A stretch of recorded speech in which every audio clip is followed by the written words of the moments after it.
Check this out. I love these little boats. It's a Sweet 16. Pardon the forklift noise. We're in the marina. Look at that. That's a cool little boat. What's up, everybody, and welcome back. We're actually sitting here at Marker 1 Marina waiting for our 336 Grady White. And I think it's just a broken trim tab on this one. I'm not sure if it was down and the forklift got it. No big deal. So we're going to swap the trim tab out, bleed it, make sure everything's working. And then we're going to head back to port 32 so we can finish our broken reservoir bottle from the last episode. So let's just get started.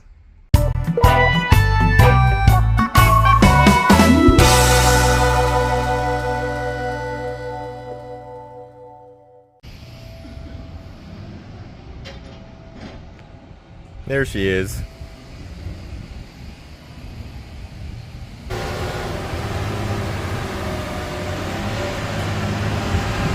Coming in hot.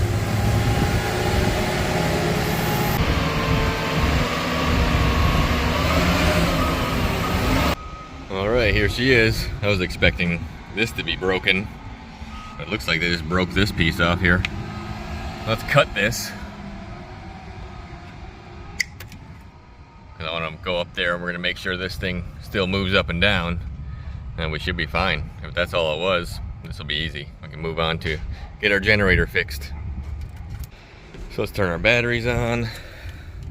Check and make sure.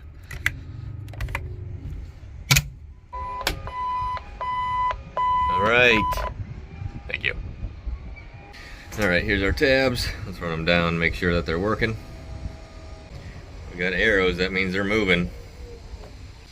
Well, good. Looks like we got lucky here. We got no leaks. This here is extended fully. The hole's fine. It's a little bit of marking here, but I don't think that's going to affect anything. So let's go get the piece that bolts it to our tab here. It should be good. We'll check it one more time. Hi, Oscar. We need parts. Here's us an actuator. Get that out. We need the hardware. I just need this piece off the bottom here, so let's get that pin out of there first. There we go. That's all we need. Put the pin in first. All right, let's get our couple screws in. And we'll check it. Make sure it goes up and down. Off to the next one. Oh, and if you look, the reason why that pin won't come out of there is because those screws capture it on each side. It looks like, because that pin slides real easily, it looks like it would just slide right out by itself, but those guys hold it in, so it holds onto the tab and holds the pin into place. Kind of a clever idea. Now we're fully down. On the camera it's funny, you can see those lights flashing, but they're solid. We're all the way down on both sides. If we turn our ignition off, it should be auto retract. There we go, we can hear the pump running. It's somewhere underneath here. Almost sounds like it's on the wall right here. So let's go look at him. Here we go. Looks like she's working good. Check the other side. She's all the way up too. Well, usually it's not that easy, but luckily there's just one piece broken. Didn't blow the tab off the back or anything, so I tell them to get this back in the barn before the rain comes. I will see you at port 32. Well, all right, we made it to the marina, and now hopefully we can beat this rain, because there's definitely rain coming at us right now. They're putting the boat in the water right now, so let's get out there. All right, well, I had to walk back to the van here because I forgot my booties to get on the boat, but they already got our boat in the water over here. We got Concept 30 right here. Seen this boat over here. I don't know much about them, but I know who Carolina Skiff is. I didn't really realize they made this type of hull, like a bay boat style. Ultra Elite. Actually doesn't look like a bad boat. I like it. Cool color on it too. Carolina Skiff's been around a long time. Alright, we gotta walk past our Boston whaler here. And there's our 36. Let's do this one more time.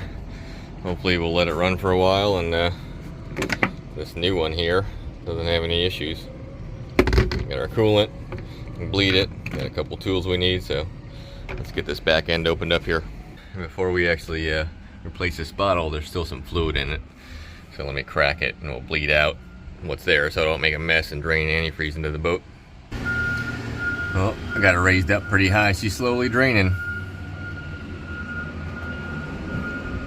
Oh, she's already pouring out of here. Time to close this off. We're gonna spill a little bit of antifreeze, I guess. No big deal. I just don't want to litter the motor with it. Well, she's already bled, so that's good. I can put the new bottle on it. We should be able to fire it up and let it run for a while and make sure she's okay this time. All right, let me see if I can not spill anything here. Let me put the cap back on this. I'm gonna flip it over with the fluids on the top here. I'll pull this bottom line off and I'll drain it into the new reservoir. All right, let's see if we can do this without making a mess. All right, let's get our new one on here, at least the bottom fitting, so we can fill it up. Tighten this down real quick. I can feel the rain wanting to start here, so hopefully we can beat it. Now, try to dump what we can into here from here. Probably help if I take the top off it so it's not airlocked. There we go. Just trying my hardest not to spill a whole bunch of this antifreeze into the bilge. And there's the forklift. Let's get our return line on here. Our top line right here, that comes out of the heat exchanger back into here to cycle through the motor.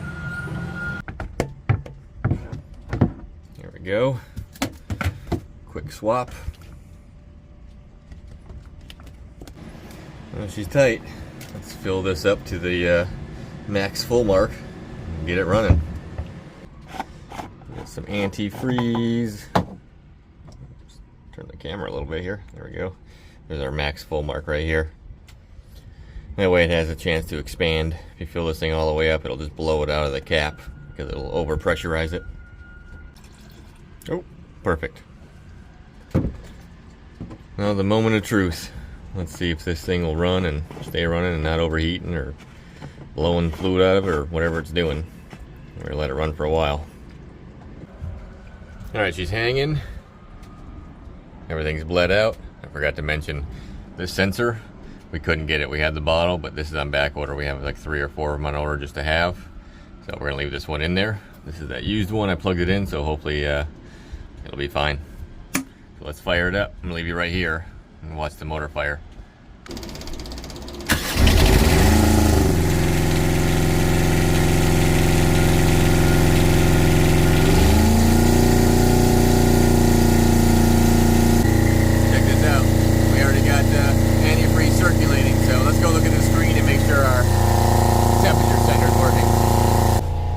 Perfect timing too. The rain's here. Not sure how much it's gonna rain, but she's definitely sprinkling right now. It's been like this for the last couple days. Not good. All right, so it's been maybe 5 minutes now, and everything is now warmed up. And the cylinder head should definitely be warmed up because everything's at operating temperature. So I'm gonna load this down. Our panel here. Let's see what time it is. It's 2:36. So what I'm gonna do is we'll come back at about 3:30. I'm gonna give it an hour to run and make sure that this is not going to affect it shutting off or anything. So when we get the sender, we can slap it in there and it'll be good to go. But for now, you can use it without any problems. Generator, we got power. Let's parallel that. Parallel. And let's just turn our ACs and everything on here. Battery charger, cabin. There should be plenty to load it up.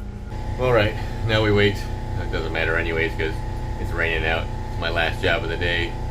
What was it, 2:30? I'll wait for an hour. And by the time I get out of Tampa, I gotta go all the way back home into Pinellas County anyway, so it's about perfect timing. So let's just cut to an hour from now.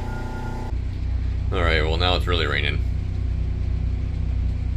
Go down and look at our temperatures. I doubt we're gonna have a temperature sender reading, but we'll find out. It's been almost an hour. We're getting towards 3:30 here. Zoom her in. Well, everything is normal. Coil temperature is hot, that's normal. That thing runs over 240 degrees, that's about normal for it. But no cylinder head temperature, which doesn't look like it's affecting it running. It seems to be just fine. Well, that's good news. I was actually a bit worried that that temperature sender was going to cause a problem and make the motor shut off after a certain amount of time, but it seems to be fine, so we'll leave it for now. Hopefully we'll get that sender soon and we can slap it in. But I'm gonna get out of here, pack this up, tell them to put it back, and try to beat more of this rain here. So as always, I appreciate everybody watching, and I will see you next time. Later. Well, hey little buddy, you almost got stepped on. You look lost. I'm gonna head that way to the grass.